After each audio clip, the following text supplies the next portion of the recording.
A palavra do Senhor em João, Evangelho de João, capítulo 9, versos 1 a 3. Esse é o texto introdutório do nosso assunto, da nossa mensagem de hoje.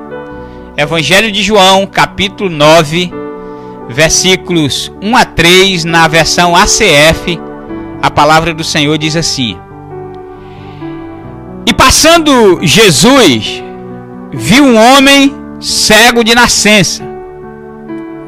E os seus discípulos lhe perguntaram, dizendo: Rabi, quem pecou, este ou seus pais, para que nascesse cego? Jesus respondeu: Nem ele pecou, nem seus pais, mas foi assim para que se manifestasse nele as obras de Deus. Vamos orar. Pai querido, nós te agradecemos pela tua palavra. Senhor, nesse momento aqui, via rádio, via YouTube, nós estamos aqui com disposição e alegria no nosso coração para compartilhar a palavra do Senhor com todos os nossos ouvintes. Fala conosco, Senhor, através dessa mensagem, esses poucos minutos aqui de palavra do Senhor. Fala conosco, transforma vidas, porque a tua palavra tem poder para isso. Muito obrigado. Me usa como instrumento da tua palavra agora. Em nome de Jesus, eu te peço e agradeço isso. Amém. O ser humano tem uma tendência de associar sofrimento a pecado pessoal.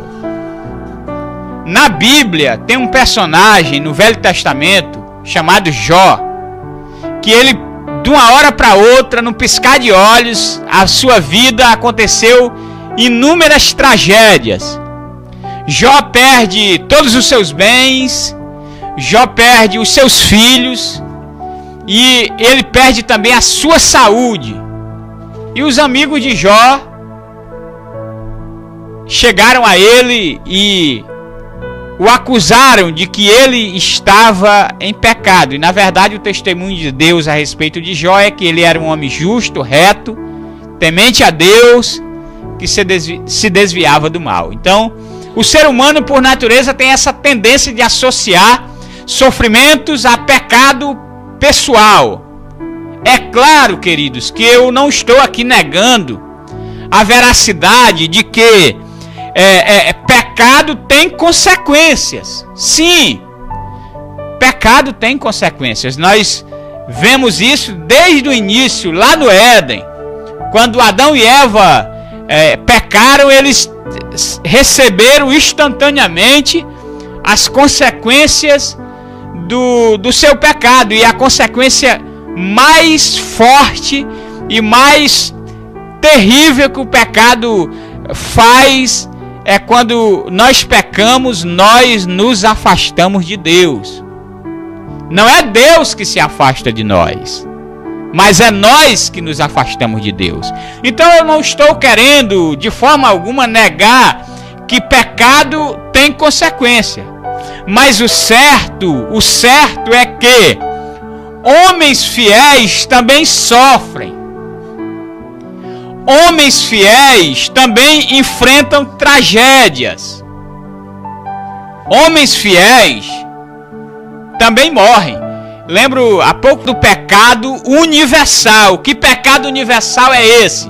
O pecado original. Se Adão e Eva não tivessem pecado, não haveria sofrimento, não haveria tragédias e nem morte no mundo. Tudo isso aconteceu a partir da queda do homem. Algumas pessoas acusam Deus de dizer assim, acusando Deus da seguinte maneira: olha, será que Deus não está vendo todas essas tragédias? Será que Deus não está vendo essas matanças, né? Há poucos dias, rapaz, quem diria, a gente via noticiário de tragédia, de chacinas, né, em escolas, em outros estados, e nós nunca imaginávamos, irmão Acácio, que iria chegar no nosso estado, ali em Rio Branco. Que tragédia! Mas tudo isso não é que Deus abandonou o mundo, não é que Deus não ama a humanidade. Isso é consequência do pecado original.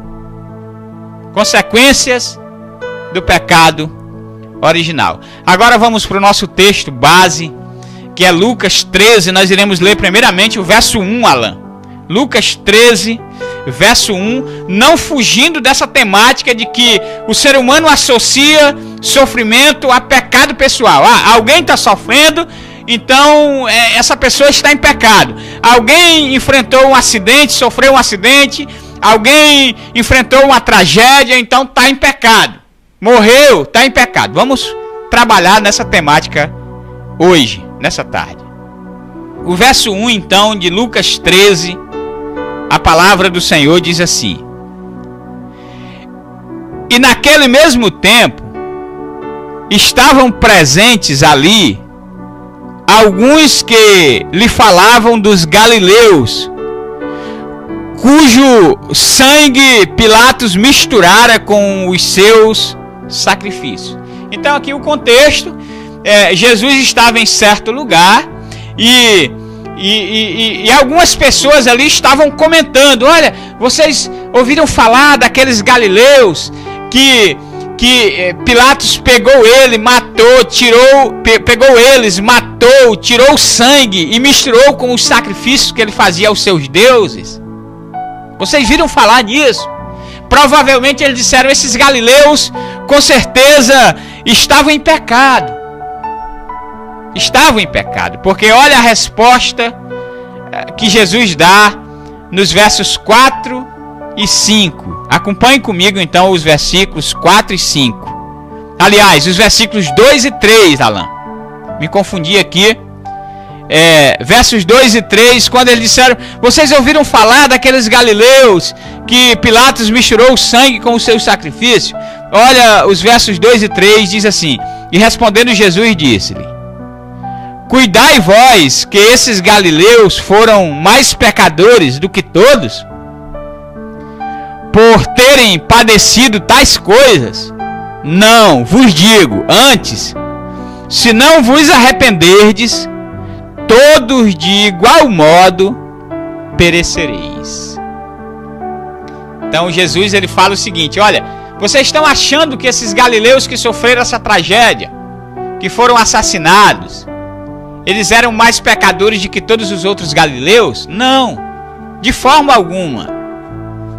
Se todos vocês, se toda a humanidade de igual modo não se arrepender, todos irão perecer. E agora eu me reporto diretamente para você, ouvinte, que está nos ouvindo pela Boas Novas, que está nos assistindo pelo YouTube, canal da IBE.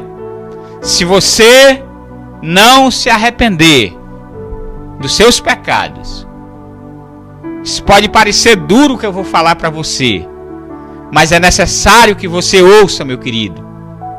Se você não se arrepender dos seus pecados, todos perecerão. Todos perecerão. E daqui a pouco eu vou explicar minuciosamente o que significa arrependimento e o que significa essa palavra perecer nesse contexto que Jesus está falando, porque em outros contextos perecer pode significar simplesmente morrer fisicamente, mas nesse contexto de Jesus há uma profundidade maior nessa palavra perecer. Aí nos versos 4 e 5 a temática segue a mesma. Olha o que diz os versículos 4 e o versículo 4 e o versículo 5. Ou aqueles 18 sobre os quais caiu a torre de Siloé e os matou, cuidais que foram mais culpados do que todos quantos homens habitam em Jerusalém? Não, vos digo, antes, se não vos arrependestes, todos de igual modo perecereis. Jesus enfatiza mais uma vez sobre a importância do arrependimento. Portanto, nessa tarde, dia 9/5/2026, neste sábado, Deus quer falar conosco através dessa mensagem sobre a necessidade e a urgência do arrependimento na vida de cada ser humano. A necessidade e a urgência sobre o arrependimento na vida de cada ser humano. O que significa, então, biblicamente, arrepender-se? O que significa arrepender-se? Arrepender-se na Bíblia significa muito mais do que sentir remorso ou tristeza. Arrependimento, no original grego, é metanoia, que significa mudança de mente, mudança de coração e direção. Portanto, nós precisamos viver metanoia em nossas vidas diariamente.